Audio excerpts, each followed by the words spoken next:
Hi, folks. We're here again with Mark Collinsworth of Vere Global Capital, and we're here to talk about inflation and the Biden administration's claim that the inflation is transitory. Nothing to worry about, folks. What do you think, Mark? You're the financial expert.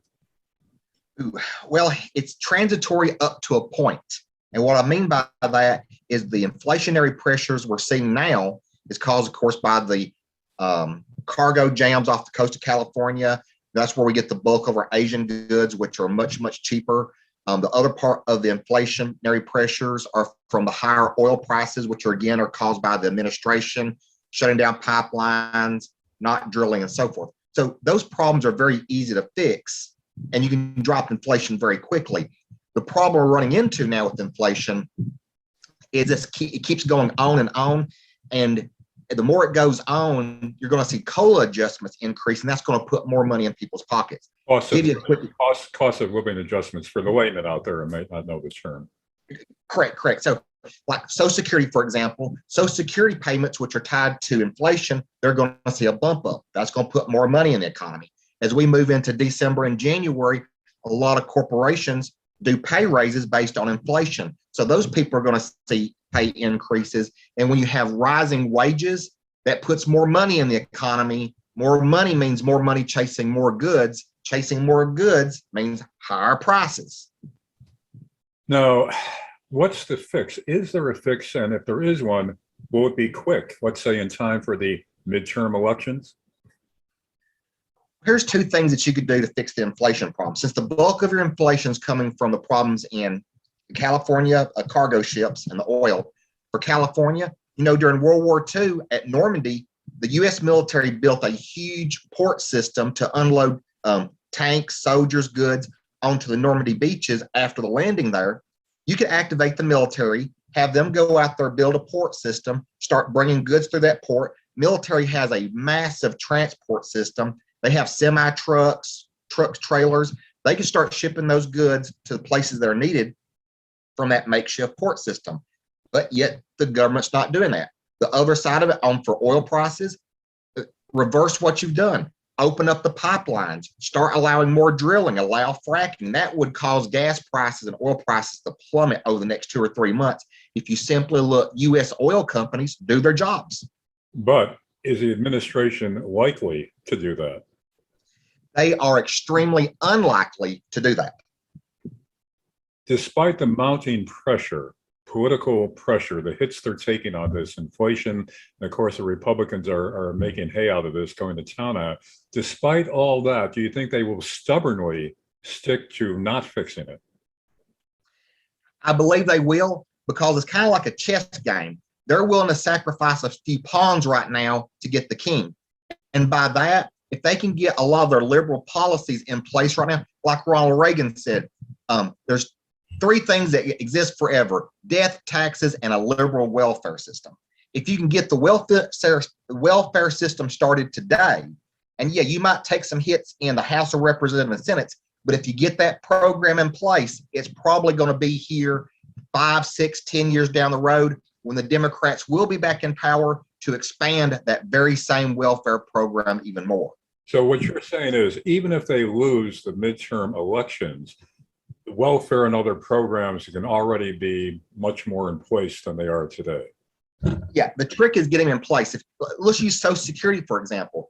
The Social Security system was put together in the 1930s. If you brought one of the senators or Congress people that helped put the Social Security program together in the 1930s, they would not be able to recognize it, because once the program got in place, there's been so many changes made to it in the last 70 years.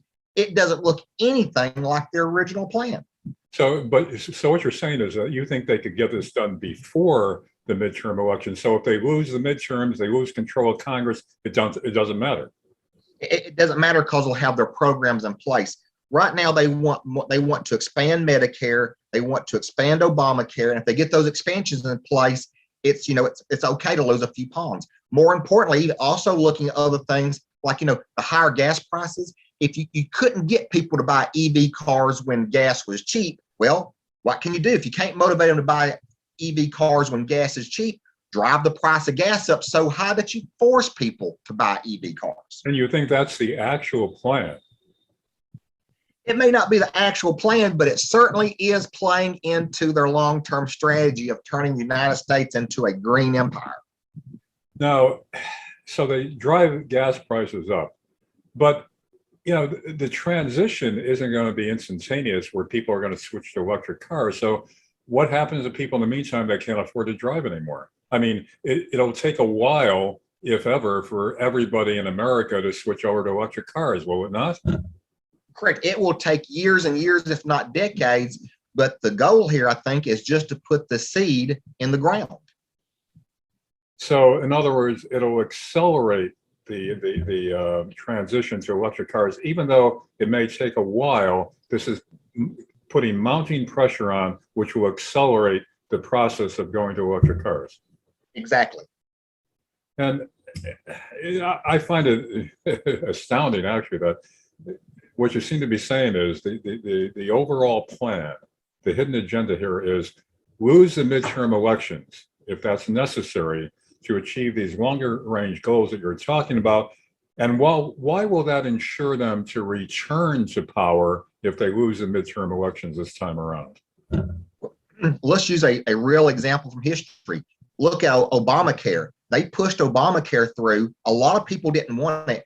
If you remember, Scott Brown actually was the first Republican in 30, 40 years to win a Democratic Senate seat in Massachusetts because Obamacare was on the table, and he got elected to that position on the premise of trying to stop Obamacare. Only reason why he got elected. But once Obamacare got in, look at it. They took massive hits in the Senate, massive hits in the House of Representatives. Just took, Obama said, we took a shellacking in the midterm elections. But guess what? They got Obamacare in, and here we are, a decade later, and they're trying to expand Obamacare more through reconciliation, which only requires a 51% vote in the House of Representatives and the Senate versus the 60-person vote it would require in the Senate if it wasn't already in place. This leads me to ask whether Biden is really on board with this philosophically and mentally, if he has that much capacity left. I mean, this is a turnaround from his previous positions, especially with the extreme political correctness now, the wokeness, the progressives in the party that he has to deal with. So is this just practicality for him because he has to satisfy these more radical elements in the party, or does he really believe in this? I think it's two problems. I think the Democratic Party has become very disconnected to what people really want. They're really trying to force their own agenda onto people, and what they think people need and want isn't what people really need and want, but they're trying to force what they think people need and want onto it. That's problem number one. Problem number two, Joe Biden's acute analytical skills that when he was we'll call it a good senator over the decades, those skill sets aren't there. He'll say something on Monday and then say the exact opposite on Tuesday. And then by Wednesday, he's going back to saying something totally different than what he said on Monday and Tuesday. I mean, it's really that literal. So you're saying he's beyond the point now of consistency. But during the campaign, my impression was that this was very politically calculated, the positions that he was taking. He knew what he was doing, and this is all a political calculation to get elected. Take any stance, say anything, make any commitment to get elected. Like, the extreme attachment to the liberals in the party, the progressives and all that. Every other day he's talking about white supremacy and domestic terrorism, and that wasn't the old Joe Biden. So no. I think during the campaign, he probably still had enough marbles left to use this as a political calculation. But now you're saying it's beyond that, and he can't even remember his positions from the day before. Correct. You can definitely tell there is a certain level of mental alertness that's dropped off dramatically here in the last several years. And if you even look back at the campaign with Trump, he didn't do a lot of campaigning. He sat in his basement. He would only do interviews for maybe, 20, 30 minutes for the day and then stop and not, wouldn't hear anything else from him for the day or 2 or 3 days. Whereas Donald Trump was out holding these massive campaign events. Biden wasn't doing any of this kind of campaigning. So who is really in control of the Biden administration and the presidency? If I really had to guess, he's actually nominated quite a bit of liberal people, like, Mayor Pete, Bernie Sanders is sitting on the head of the budget committee. People like Elizabeth Warren have kind of risen up and has a little bit more voice in the situation. I think those are the people that are dropping hints and dropping seeds in his mind, because that's who he's surrounded by. He doesn't have anybody that's more moderate Democrat on his staff or even conservative on his staff. Everyone on his advisory staff leans much further to the left than he does, and that's the only input and the only advising that he's currently getting. So they're actually working around him. Correct. What kind of a nation will this be post-Biden? You're saying that the damage will already be done in terms of a conservative perspective, that expanding welfare, expanding all these social programs. So are we talking about a socialist government post-Biden presidency? I think eventually you will move in that direction. I think, in the next, probably 10, 15, 20 years, you'll see the United States will look much, much more like the European type economies as we move in that direction. I don't think we'll ever get to the point of being like a Venezuela or a Soviet Union, but I could definitely see us being much more like a France or Germany in the next 2 decades. Or in England. Or in England even. Yeah. I mean, they have this world empire, and now that's all gone. And it's, most Britons are not prosperous. It's more like, a subdued middle class, isn't it? People, have enough for their needs, but you don't have the kind of prosperity, at least some elements of our society have over there in England, correct? That is correct. You've pretty much have taken what would be classified as the lower income classes and the more of the higher income classes, and you've kind of compressed all of them into the middle. So the people on the lower end of the spectrum have benefited, but 50, 60, 70 years ago, the bulk of the nation were all wealthy. They're now all in the middle class. Very few people are outside the middle class to the upside in Great Britain. Well, the bulk of the nation wasn't wealthy, right? I mean, it was the elite that was, and the old time royalty and the families connected with that. But I mean, the bulk of the middle class, working class people, they weren't really prosperous, were they? I wouldn't say that. Now that's probably, it's probably too strong, but I wouldn't say they was prosperous, but they were better off than what they were. And probably what's also kind of they were better off. The middle class. They were better off then than they are now. Correct. They were definitely better off then than they are now. But another thing that's also kind of compressed the middle class to make it look worse is all the immigration that has come into Europe and Great Britain from more of your Middle Eastern countries and your African countries. And do you think that's having the same effect in the United States?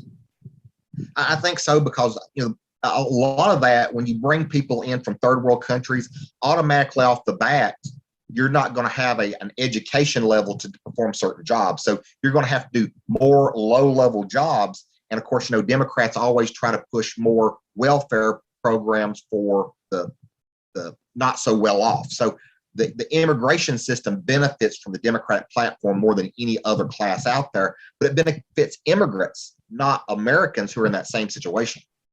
What about the accusations from many on the right and other people as well that the reason why they've thrown open the borders and allowing everybody in without really checking them out, without even vaccines, without knowing if they have criminal backgrounds, coming from all countries, even beyond South America, that they're really doing this, allowing this, free flow into the U.S. unchallenged because they want to make Democratic voters out of them? Does that make sense to you? I absolutely agree with that. And the two things on this. One, even though those people cannot vote when they come to the United States, their children that are born here will be able to vote, and they will vote Democrat. The biggest point that I have, the biggest point. Go ahead.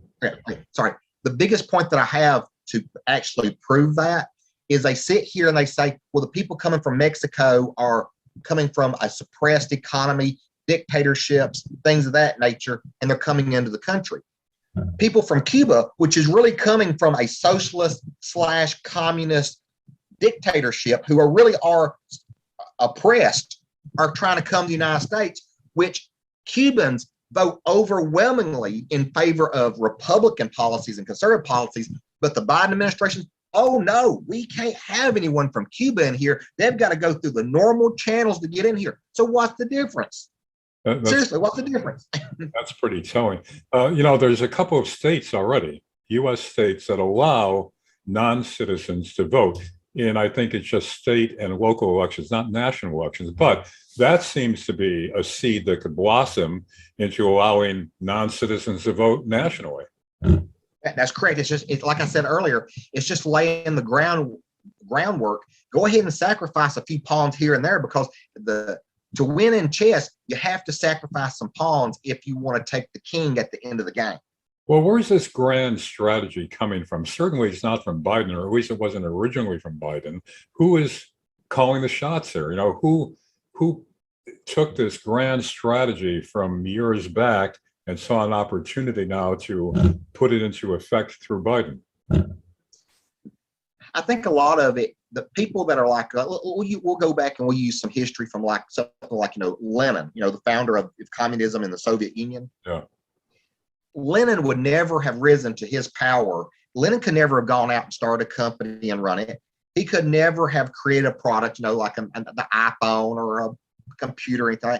Lenin just didn't have that skill set. What Lenin's skill set was being very charismatic and being able to motivate people to do what he wanted. So if you want to become wealthy and empower, use that charismatic skill set to promise people free stuff, have them follow you. And then once you get people to follow you, you can have anything you want. Jeff Bezos has $60 billion. Well, ask yourself the question, would you rather have $60 billion in your pocket, or would you rather have 100 million people do anything that you told them to, even if it meant them dying? I'll pick the 100 million people, because the second I get the 100 million people, I'm going to tell that 100 million people to go and take Jeff Bezos' $60 billion away from him and give it to me. Interesting. Do you think American people really want more socialism, or do you think it's a matter of once they put it into place, force it into place, the Democrats and people attached to the administration and others, once it's in place, people will gradually accept it and like it? I think it's one of these things that once they push it in there, people become accustomed to it. They start to, I won't say necessarily like it, they just learn to live with it. You go back and you look at, stuff with like, we'll use the Medicare story from, when LBJ put Medicare in place.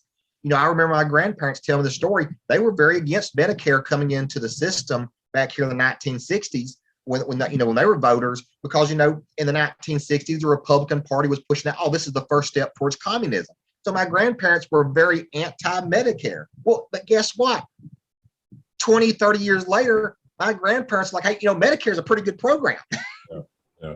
Well, to take the Democratic side to some extent, a lot of what's being labeled socialism, I think, is being exaggerated by the conservatives and the Republicans, at least some of them. Like, for instance, by the way they define it and the way they're so critical of anything that smacks of socialism, you could say that Social Security is socialism, but I think most Americans would love Social Security and they've benefited from it. And where would we be without it? And that's a very good point. I think Social Security is a great program, but did you know when Social Security was originally put in place, it was actually designed, if you contributed money to the program, technically you would have the money that you contributed and the interest that it earned would have your name on it. It wouldn't be shelled out to other programs. The government wouldn't borrow money against it. It was your money in government safekeeping. Now, over the years, they've put it all into one lump account. They've put the money into U.S. Treasury bonds. So it's basically your Social Security money now is a loan to the federal government, and you're getting paid, 1% interest on it right now on your Social Security money. And then look at all the people that tap into Social Security that never contributed.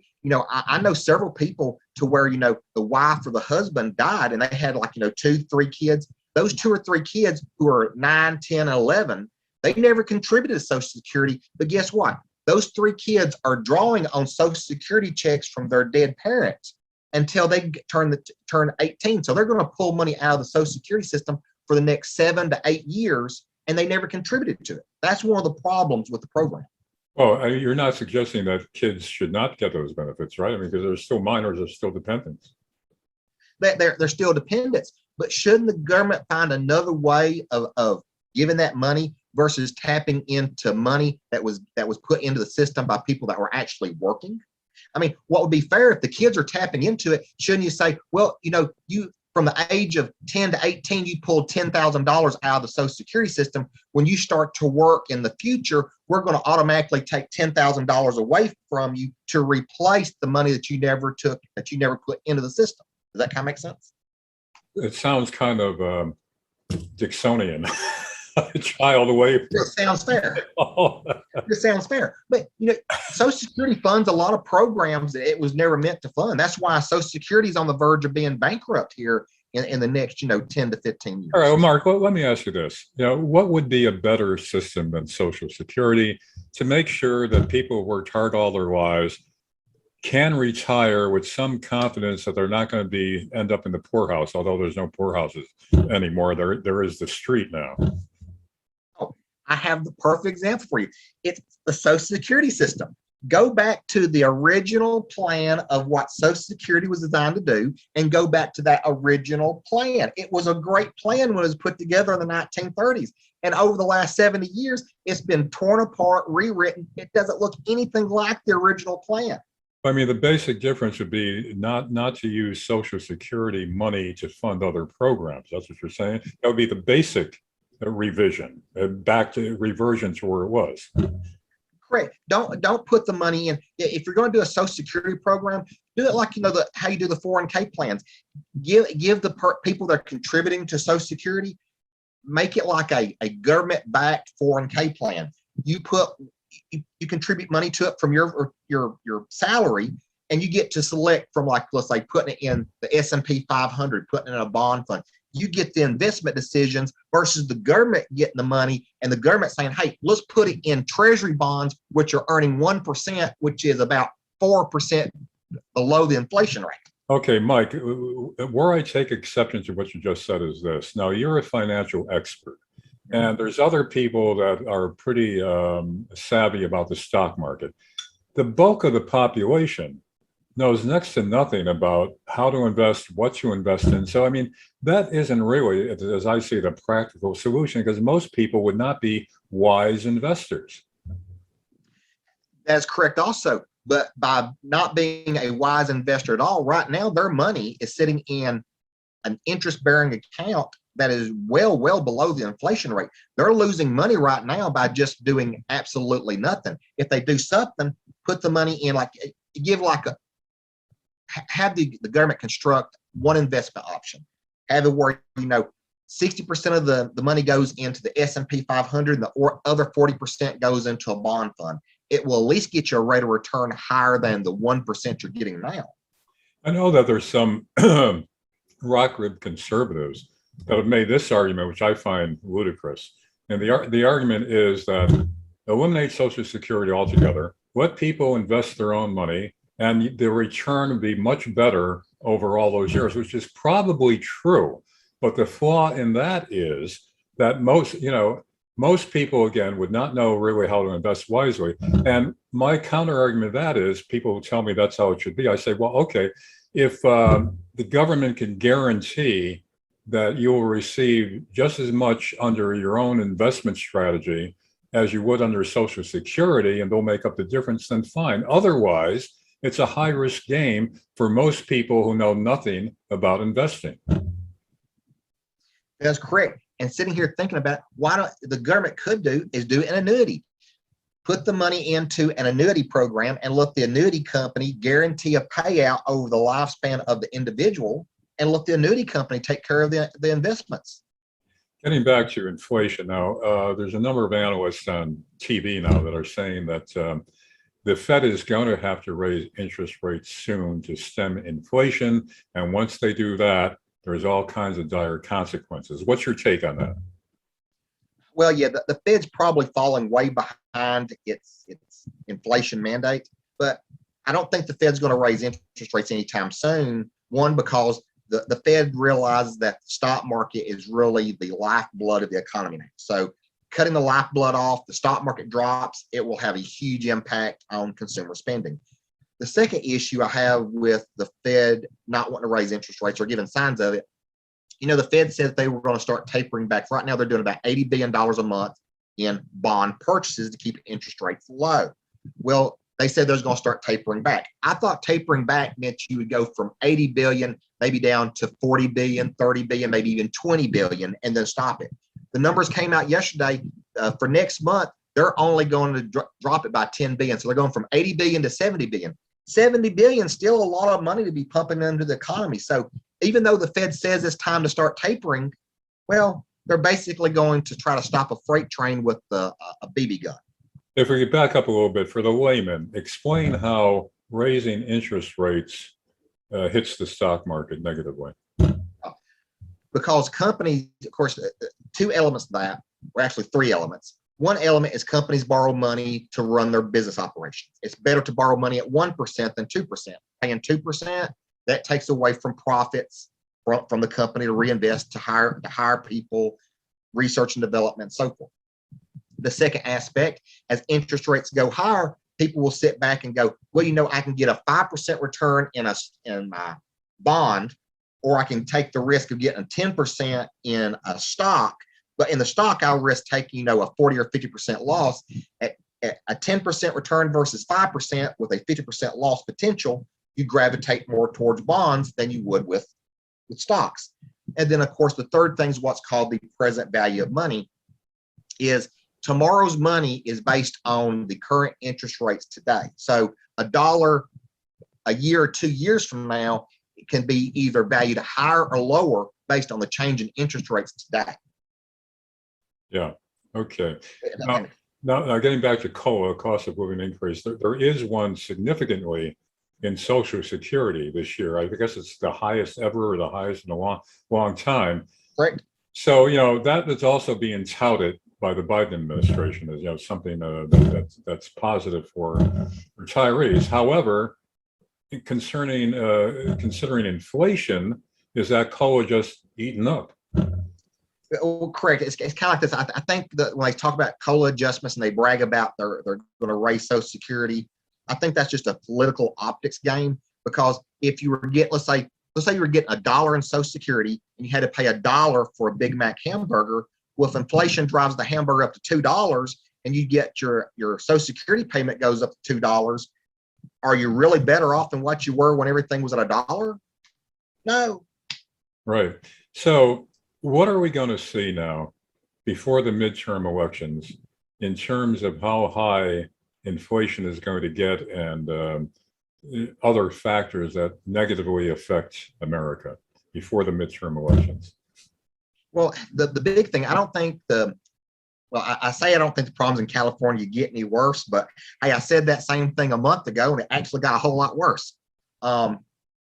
So California has potential to get worse, but where I see the potential of getting actually more worse is with the oil and gas prices. We're getting ready to go into winter time, so there's going to be a much higher demand for, heating oil and things of that nature, heating energy per se. And then you have Joe Biden administration talking about they're already talking about stopping another pipeline that brings oil in. So if you cut that pipeline, that's just going to put additional pressures on the price of energy going into a time of the year when you have increased demand for energy. And you're saying that they don't mind. In fact, they're encouraging energy prices to go higher so they could transition to a green nation. Correct. And then you also have the problem with people go to be, politicians go to be reelected. I'm sure some of these Democratic Congress people are going to argue, said, hey, you need to get an additional welfare payment to supplement yourself for all your higher gas prices and all that kind of stuff. So it's kind of like, they try to take a problem and try to turn it to their advantage to get people to vote for them because of the change in optics. And hooking everybody on social programs, even beyond welfare, just a number of expanding social programs. you're saying that's a way to hook people into depending more and more on the government, which in turn gives the government more control, which in turn ensures career politicians their piece of the pie. Correct.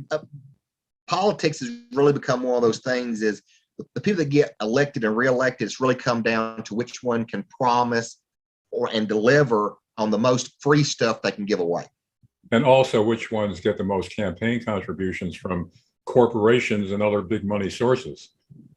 Correct. I find that very interesting that some of your largest contributors to a lot of your campaigns, political campaigns, are the very same companies that are in desperate need of immigrant labor to come in to take care of different jobs. I just find that very ironic. Isn't that an interesting coincidental mutual interest there? Yeah. Last topic. Do you think Joe Biden is going to complete his first term? That's a hard question. I mean, the way, his popularity ratings right now, job approval ratings, are just really just absolutely horrible. I'm really looking at it.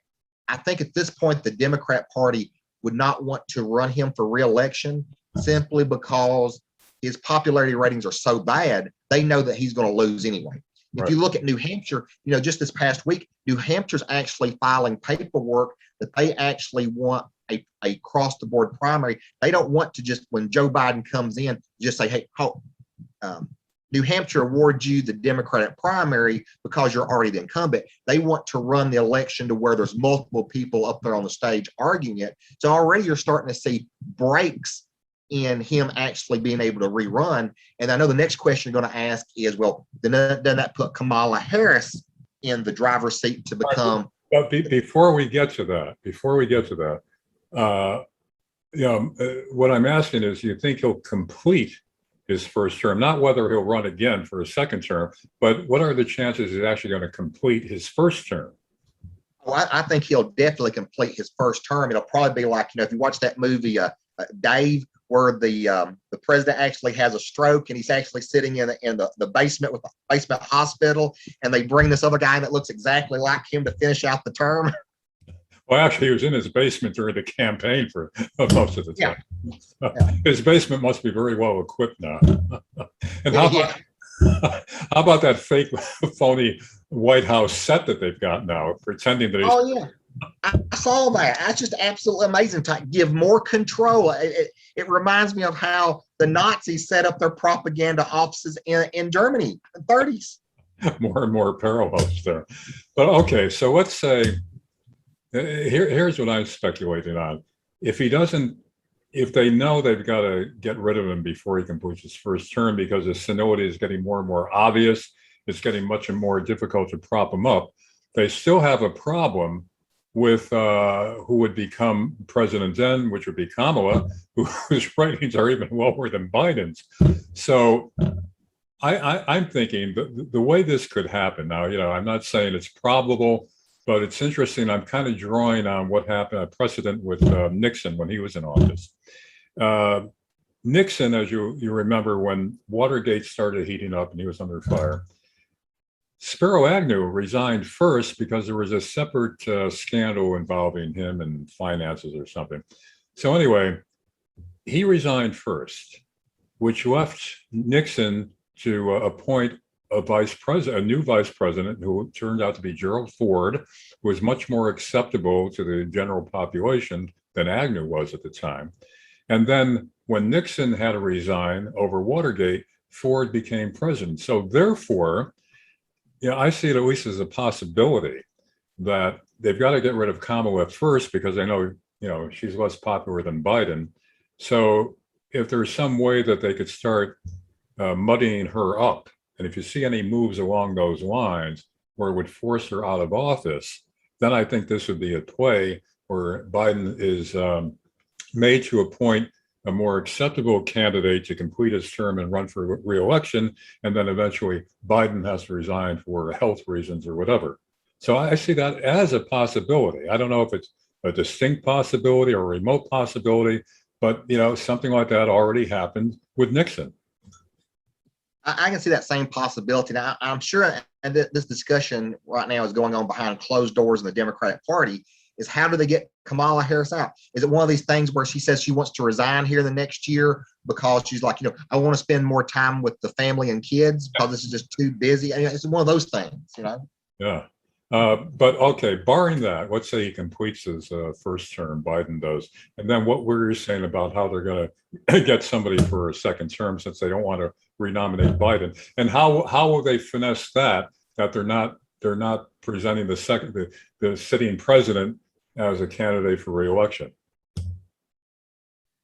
That's going to put them in a really bad problem. How we've talked about the 13 keys to the White House, which is a pretty accurate model for predicting who's going to win based on 13 true or false questions. If you out of the 13 questions, which was put together by who? What's his name? Dr. But it's become well known, and a lot of people look to that as strong indication of who will lose the White House and whatever. Correct. That model and the professor that actually came up with it, he actually predicted Donald Trump would win in 2016 because the current administration had more than 6 strikes on them on the 13 keys.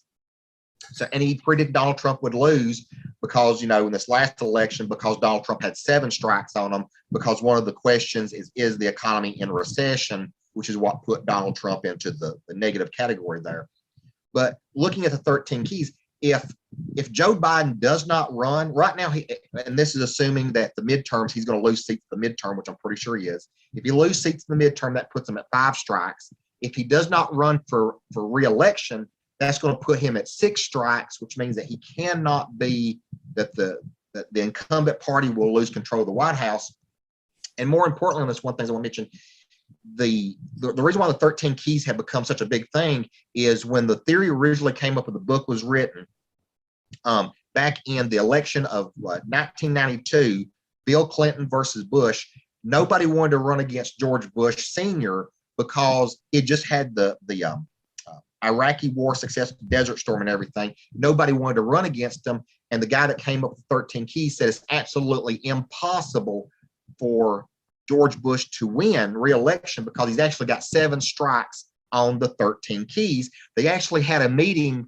Bill Clinton and the professor had a meeting, and he actually decided based on that meeting, he actually decided to run for office because that professor proved to him based on all the history going all the way back to like 1860 with presidential elections. He proved that no matter who ran against George Bush, they were a shoe-in to win because he had so many strikes against him on the 13 keys. Really? I didn't realize Clinton had that meeting. That's very interesting. Yeah. That was the sole reason why Clinton decided to run, was because after talking to the professor, it was a shoe-in to win.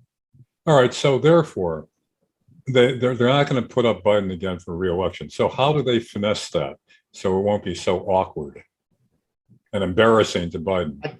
I don't think they will. They're going to try to push that because if he doesn't run for re-election, that's at least that now puts a 6th strike. Technically, that's going to put a 7th and 8th strike on there because 2 of the other questions on there is one, if the incumbent party doesn't win on the 13 keys, if the incumbent person doesn't win, that's a strike. If you don't have the incumbent, is there a primary runoff?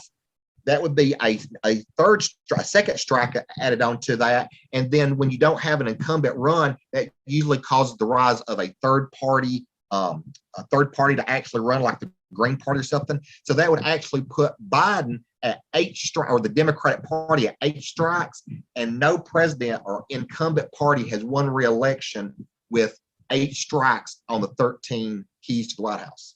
So barring a large enough scandal and an aggressive enough investigation of the Biden administration, which would oust him through impeachment, most probably they're going to finesse his exit by him saying that he has a health problem, correct? They probably could, but they have to get him through the next election, because I'm sure, because I've seen, you can pretty much take that 13 keys and you can just go through it and you can just see Democrats checking everything off. Interestingly enough, if you take the Trump administration over the last 4 years, if you take that 13 keys, it looks like they were just going through trying to get as many checks on there as they could against Donald Trump. Because before the economy fell into a recession, the one thing that they were actually lacking was a scandal. By putting the impeachment stuff, and I actually saw the professor that wrote the 13 keys, he actually talked about that. If you actually impeach Donald Trump, that will actually give him 6 strikes on his list of the 13 keys. And guess what?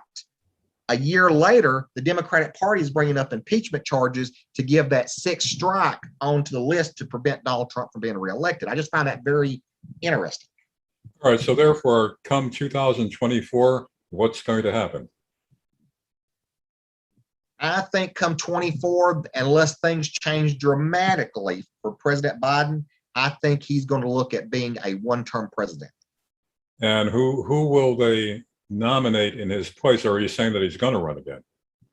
I think he has to run again because they know he's going to lose. But here's also kind of the flip side of this is historically, when you have a president that's in a bad situation and he takes a really bad beating in the midterms, and you get a Republican-dominated Congress or a Republican-dominated Senate in there, what usually happens is you shut down all the stuff that Democratic president's trying to do with legislature, and the Republican Party starts to run stuff, and they essentially end up, their policies that are getting put in place essentially help the Democratic president get reelected again. Well, that kind of make. Let's just say he has to step down for, suppose, health reasons or whatever. So suppose he has to step down. What happens then with the election of 2024? The Democrats will lose. Who will they put up? They can't put up Kamala. They'll have to have a primary runoff, and whoever wins that primary will be the nominee for the presidency. Any likely candidates that the Democrats would find broadly acceptable to the population to win election? Not now. There's just so many of the Democratic Party has gone too far to the left and you saw this in the Biden campaign. Biden was at least in a position where he could give the impression that he was a moderate, and he campaigned as a moderate. Right. And he had a history of being a moderate. And that's probably one of the reasons why he won. But all the Democrats you have now, so many of them have a history of being liberal. I think it'd be very hard to use one of them, because now the Republican Party will just sit here, look at the history of this liberal presidential candidate. I mean, they'd just feel like Bernie Sanders is a perfect example. Do you think they'd have to groom or select and encourage somebody who has a much more solid track record of being a moderate and sticking with it as a moderate? They have to come up with something like that, would they not, to have any viable candidate for election? I don't think so, because I think they actually plan on most of your voters being ignorant. I think they will run a person on a moderate campaign, but once that moderate gets in there, he's going to flip and go left and try to push through liberal policies, because once you get liberal policies in place, it's very hard to get rid of them. But they would have to pick somebody who at least is an alleged moderate and has a track record, at least up to that point, that reinforces that he's a moderate, correct? They'd have to pick somebody like that. They'd have to pick somebody like that, at least that shows that they have a moderate track record. But as of right now, I don't know who that would be. Yeah, I mean, I can't think of anybody who would be telegenic enough and moderate enough and engaging enough to a broad spectrum of the electorate that would fit that bill. I don't know, there may be somebody in the wings standing by, but I can't think of anybody offhand. But off the top of my head, I'd probably say maybe somebody like Hillary Clinton. But here in the last decade, I know that surprised you. If you look past the last 7 years, she actually had a pretty strong moderate background, and then all of a sudden, here going in the 2016 campaign, you can see that she was definitely drifting more to the liberal side, and I think that drifting to the liberal side has kind of knocked her out of future running, because now she's being painted as a diehard liberal. Yeah, I mean, I think there's so much baggage on her now that there's no way to scrub that off to run again. So we're thinking about a looming unknown coming up in 2024 if Biden doesn't run again, which you think he will, which I find surprising also, that you actually think he's going to run for a second term, that he'll be capable of running for a second term. Oh, well, I don't think he wants to, and I don't think he's capable. I just know the Democratic Party, if they follow those 13 keys and they're starting to live and die by them, they have to make him run, because if he doesn't run, that will give them a 6th strike. And a 6th strike means they cannot win re-election. Don't forget, during when he was vice president under Obama, he actually said, and this is on tape, that he was asked, well, what if he and Obama have a strong philosophical difference on something that Biden couldn't accept as vice president? He's actually said on tape that, well, I would find some way to declare a medical situation that I would have to step down. He said words to that effect. So, I mean, that's already in his mind, if he remembers that from before. So again, my betting is he's not going to be running for a second term. Your betting is that he will. So we'll see. I hope he doesn't run, because that gives him the incumbent strike on the 13 keys, and then strongly opens the door to 2 more strikes as a primary runoff and a third party run. So I hope he does drop out, because it would be a guarantee for the Republicans to take the White House.